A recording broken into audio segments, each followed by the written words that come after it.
freedom is never more than one generation away from extinction. We didn't pass it on to our children in the bloodstream. The only way they can inherit the freedom we have known is if we fight for it, protect it, defend it, and then hand it to them with the well-taught lessons of how they in their lifetime must do the same. And if you and I don't do this, then you and I may well spend our sunset years telling our children and our children's children what it once was like in America when men were free.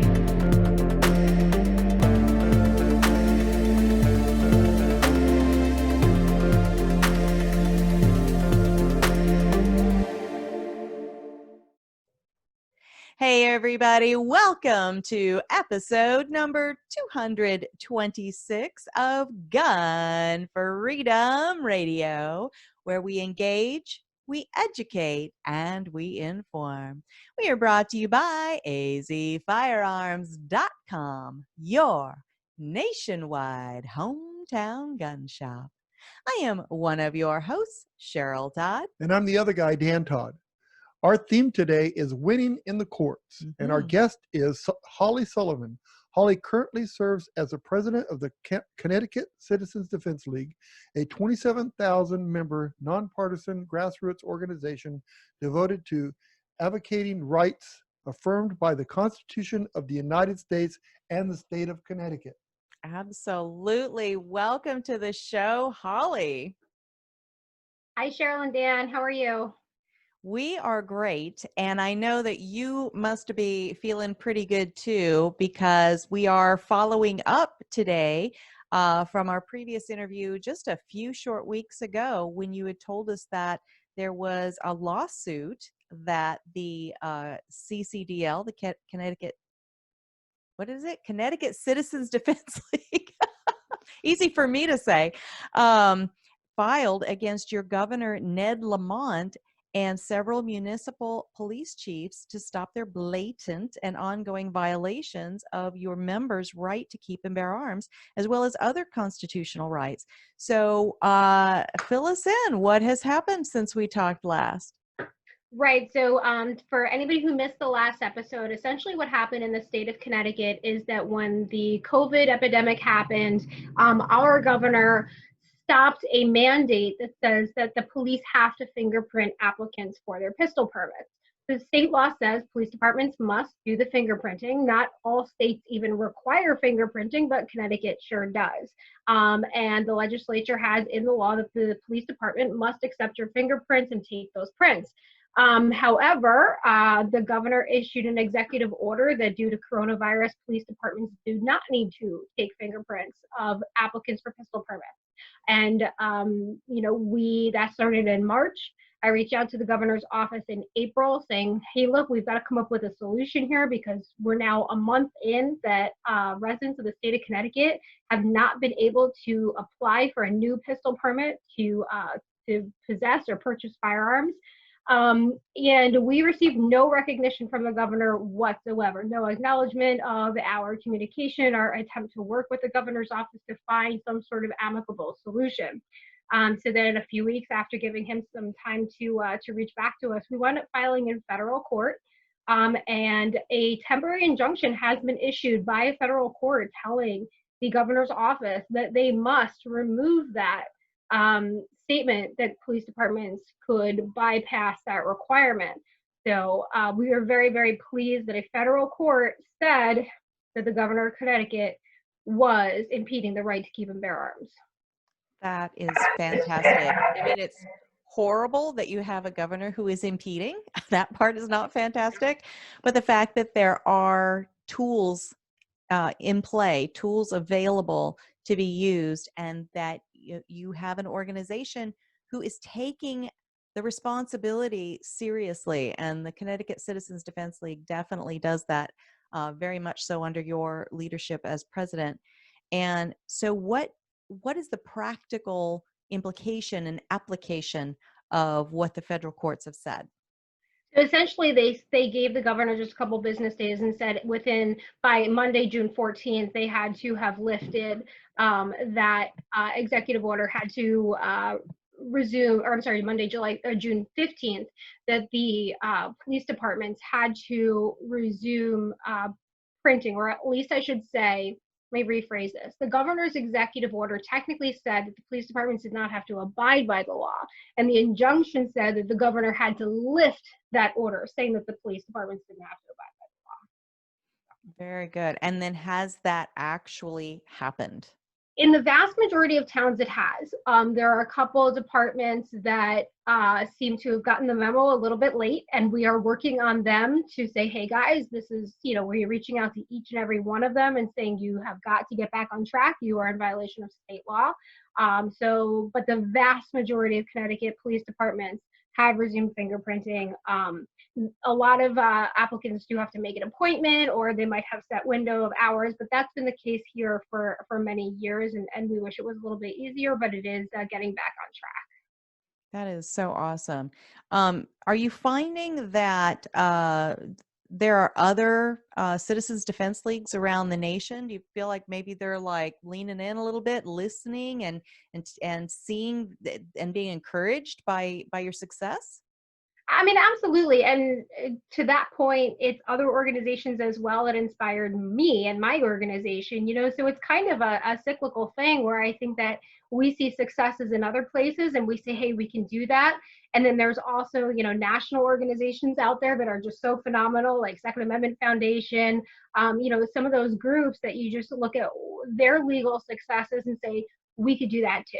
And I think it's important that every advocacy group be tuned into what happens in the judicial system so that they know how to use that tool, like you said, because that is our balance of power, right? Is that the judicial system is there to weigh in on the law. I think the citizens ought to get together in Connecticut and say, due to COVID, you are no longer the governor of Connecticut. That would be amazing. I think there'd be a lot of people on board with that. But yeah, it's been, it's interesting, and it is, it's one of those things where a lot of people make a lot of excuses. Well, we don't want people to get sick, and we don't want people to get sick either. We absolutely understand. However, this is not the first sickness that's happened in the United States, and it certainly won't be the last. So how do we find a way that the rights of the people remain strong, and you balance that with what's going on in America today? And unfortunately, our governor didn't do that. Yeah. Well, again, I'm glad that you had the tools, used the tools, and had the success. So what are some of the future implications of this? Do you feel that maybe since you were successful at kind of slapping back the hand of government overreach, that things might start getting better? Or what do you think the real true implications might be moving forward?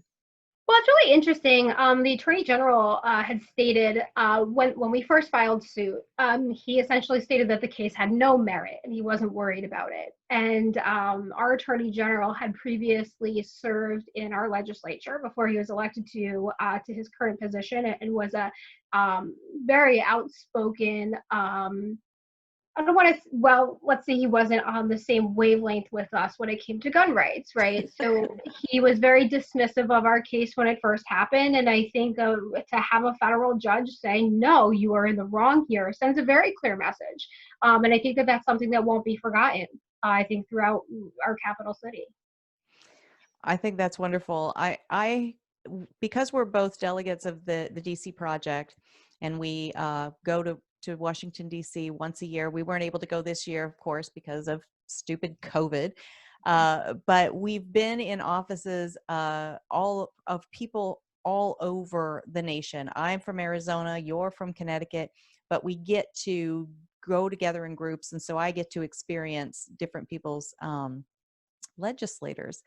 And I've actually had the experience of kind of having that little pat on the head. It's a verbal thing, but kind of a little verbal pat on the head, and like, oh, you're so cute. Now shuffle on now, run along now and go play with your idea of rights. And I'm getting the idea that is it Ned Lamont, your Governor Ned Lamont, he thought maybe he was going to get to do that to you and your organization.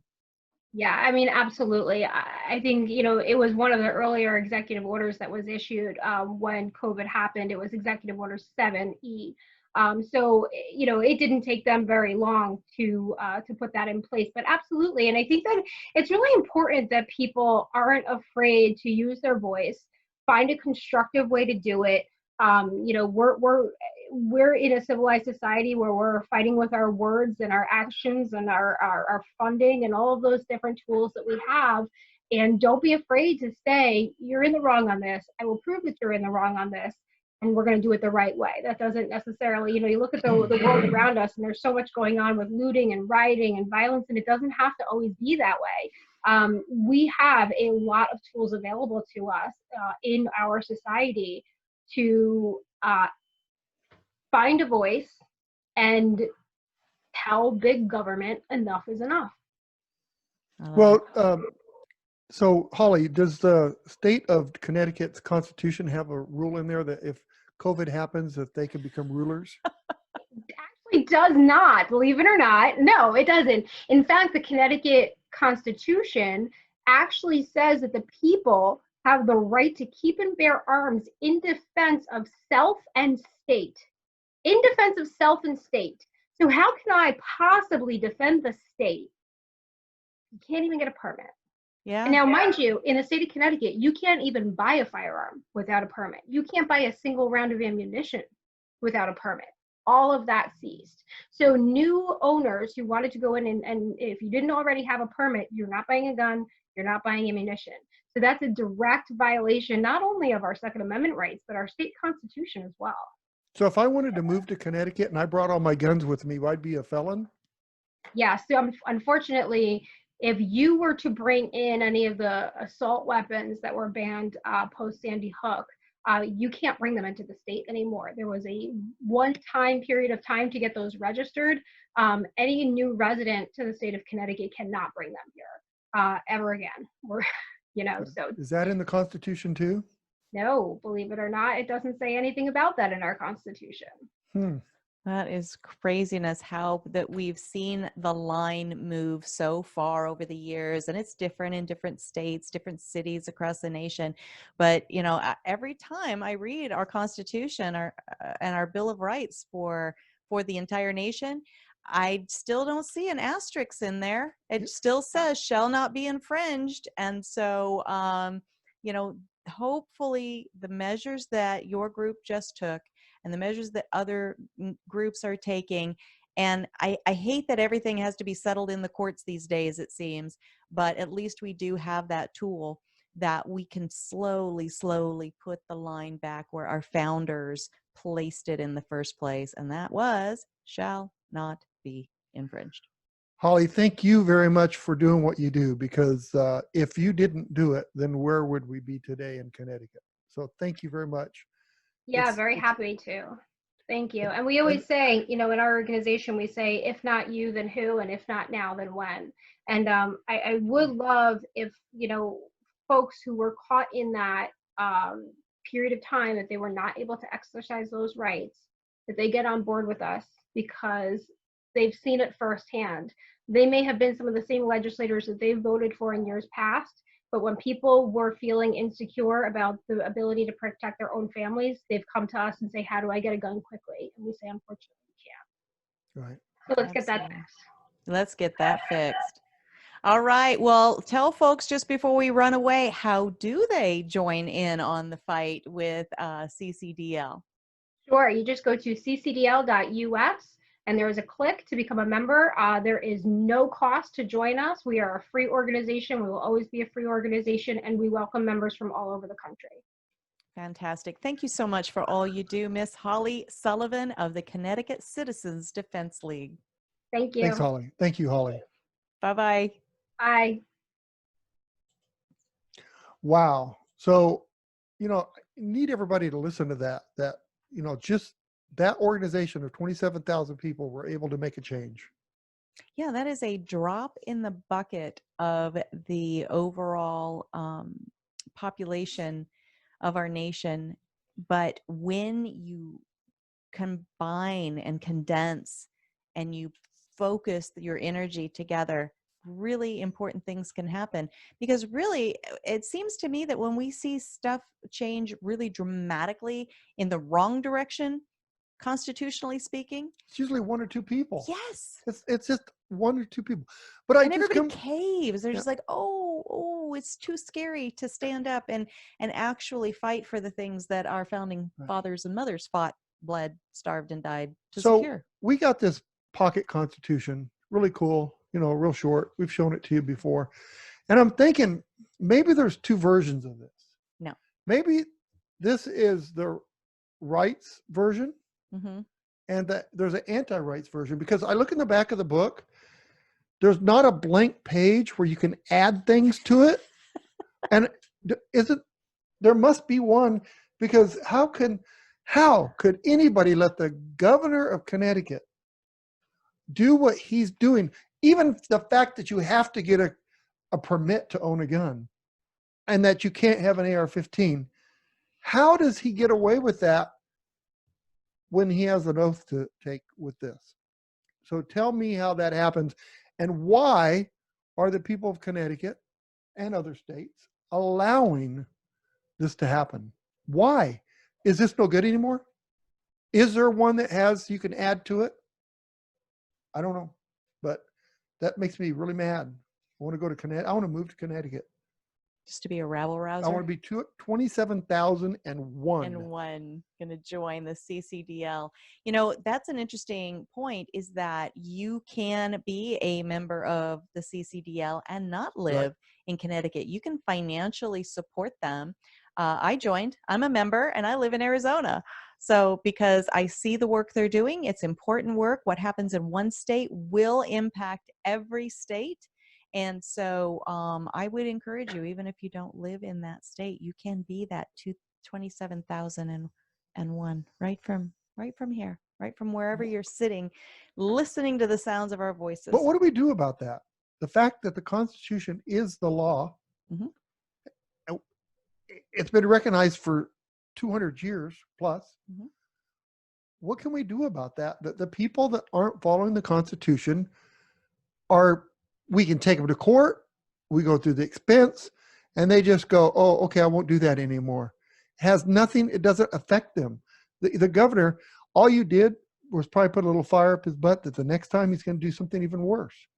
So the best shot we have, Dan, because I don't have a crystal ball, I don't have all the book of answers necessarily, but is to be more proactive. And we have an election coming up.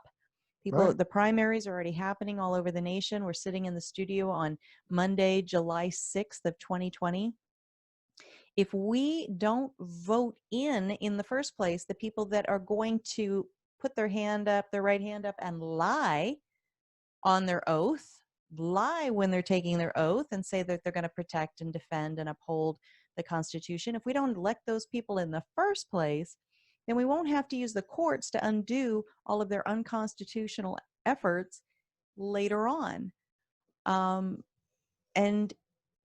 we're trying to do it here on this show. We engage, we educate, and we inform. It's the best that we personally can hope to do. And because we are so blessed to live in this time and place in the world's history, we can sit in Arizona, sit in a room in Arizona. We can talk to people digitally all over the world, really, and exchange ideas and inspire people. So, when we thank our listeners every single episode, and we say thank you for listening, and not just listening, but then talking, engaging, talking yourself in your sphere of influence, so that these messages don't just die right here in this room. So what do we do? Keep moving forward. So, I know we say, okay, well, we're not going to vote for anybody that doesn't believe in the Constitution. So then they go, well, who believes in the Constitution? And you look, and the only way to do this, I look and I get sucked into Facebook and Instagram and all that, and I see how Biden are wanting to be president. Mm-hmm. And I'm not knocking him, but he says, he's been in office for 40 years. He's been vice president, and he was going to make some changes to make America better. Well, what happened the last 40 years? He hasn't fixed anything This in is going to 40 be the years. magic moment, And- though. Right. This is the Just time. one more time. So the thing I'm saying is that when you hear people say they're for the Constitution, look at their record in the past. Does it sound like the Pelosi's and who's the other one that's anti-gun? Feinstein or Frankenstein or whatever her name is. Don't do that. How as far as the Constitution goes, I can, because they spit on the Constitution. Well, they do, but it doesn't. Okay. It doesn't. Well, I know, and I help our but side I don't. when I we didn't call names. I didn't I'm just remember not her a name, fan of that. I apologize to all that. But here's how did that one guy's? Never mind. I apologize. Yeah. Anyway, look, I get angry when I see that there's people that we have elected that don't follow the Constitution. So forgive me for saying name calling. I didn't remember her name, and that's how I helped her remember it. But we have got to find a way we need to either get rid of the Constitution or make it right. Follow the Constitution. So I guess pick a side, because especially this election, there's no fences to sit on, right? I mean, No, you can't see what toe happened. any line. You've got to decide: does the Second Amendment matter or does it not? And for us, that is our main focus. Are you one of those voters that say, well, if I don't like this guy, I'm not going to vote for him, but I really hate the other guy. I'm not going to vote for him, so I'm going to vote for a guy in the middle. How are you on that?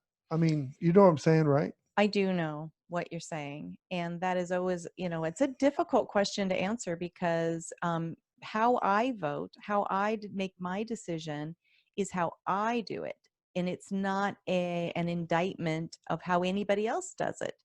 And I think too often that is what happens, is people say, well, I'm going to vote my conscience, right? And the implication is that, well, you're not voting your conscience if you're doing it some other way. And so I'm not going to answer that question. The only way I answer that question is that I am a single issue voter. It is the Second Amendment, period. And then if you have two candidates who seem fairly similar on that topic, well, then I'll start going to how they've done their job on other issues.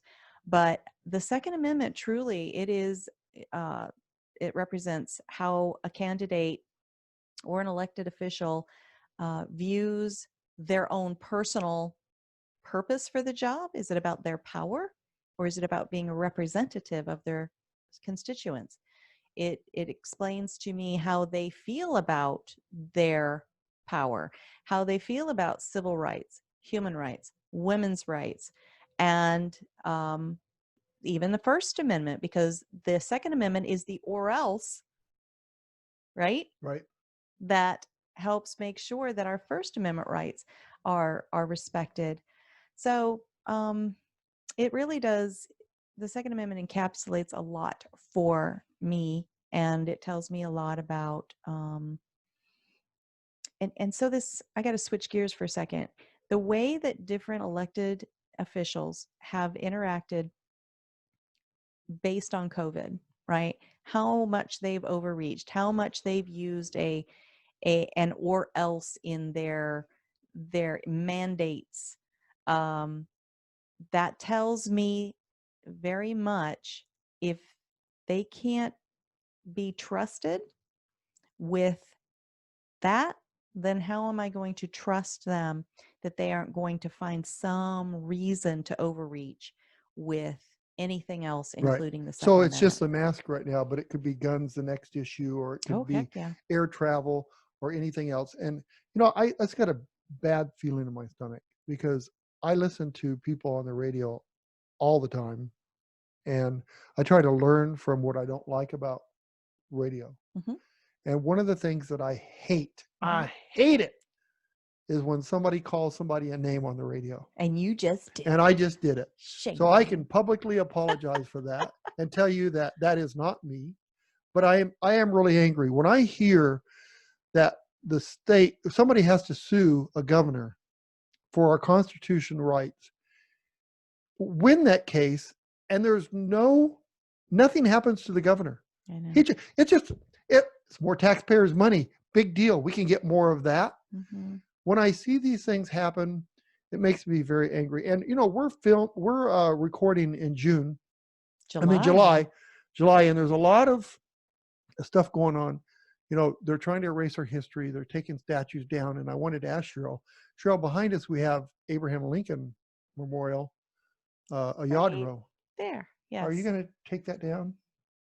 Yeah, I'm not one of those people that thinks that if you tear down No, we're not taking it down. In a fact, statue probably, that you undo whatever it is that Right. you think you're angry about, because they're destroying statues of people and events that they would profess to agree with. So that whole thing is just nonsense to Right. me. It's like temper tantrums happening, And- adults in children's bodies, and I really can't think of a way that somebody could gain my respect if that's their way of behaving in the world. So let's take the concentration camps in Germany. If any monument, if any physical reminder anywhere, you would think that it would have been flattened, burned, buried, maybe beautiful gardens planted there instead. You would think that would be the place. But they have not done that. And why have they not done that? Well, it's weird. That's interesting because no, they didn't. But you know what they did do in Germany after that? Anybody that had Nazi medals, things like that, could not sell them. Basically, had to destroy them. But there is a difference there. I don't think it's much of a difference because history is history to me. But I can understand to make a living off selling things that were hate crimes. I do see a problem there. It's like the history of America and the KKK. There's memorabilia out there, and I won't sell it we've had it come across the auction floor a couple times at Pot of Gold auction, and I won't let it go. It's not but it is history.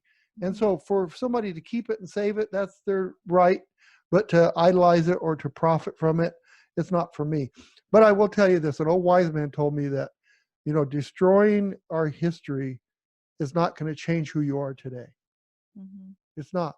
And it doesn't change what happened, but it changes the ability for people to learn from what happened, which is why I believe that the concentration camps have been preserved in Germany, so that it is a stark and physical reminder that this happened.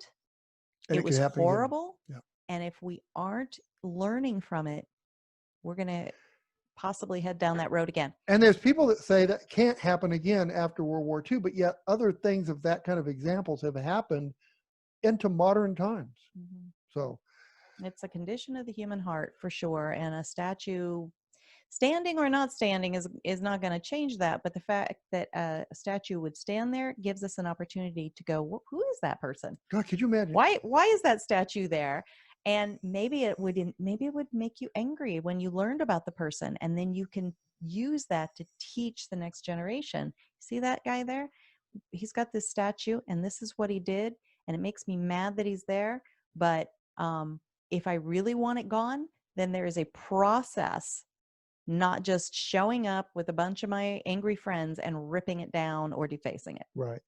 We've been married 35 years, and we've made some mistakes in our time. Do we forget those mistakes?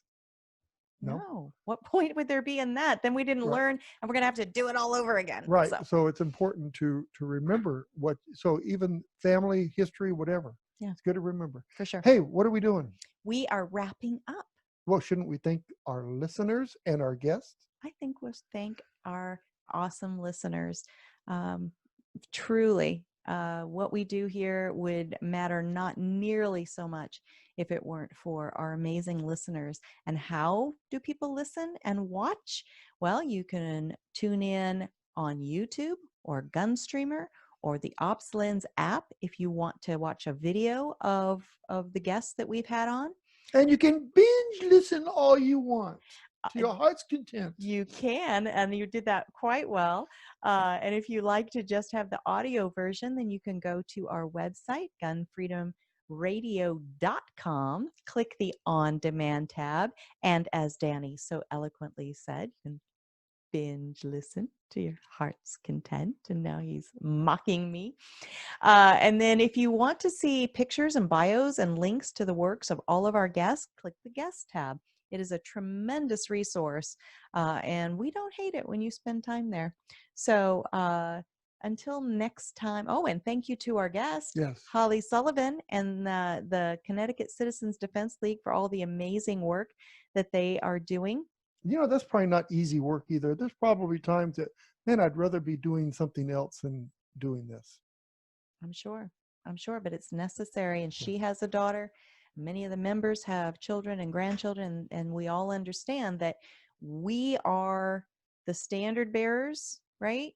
To move freedom forward and then to hand the baton to the next generation. So anyway, thank you to Miss Holly for the work that she does. And Until next time. Until next time. What do we do? Wait till next time? Well, we do wait till next time, but in that waiting, we hope that everyone is praying for our nation. So please pray for our nation. Could we extend this a little bit? Could you listen to your neighbors and have a conversation instead of an argument, and be open and listen? Because if you're open, they'll be open. And That's you can probably get something figured out. Can we do that too? And then do we have to pray for our leaders? We do have to pray for our leaders. Okay. We have to pray for each other and pray for our neighbors that we disagree with. All of them, Dan. All of them? Even the ones you don't like. Okay. Especially the ones you don't like. Have a great week. Be good to each other, and God bless. Bye-bye.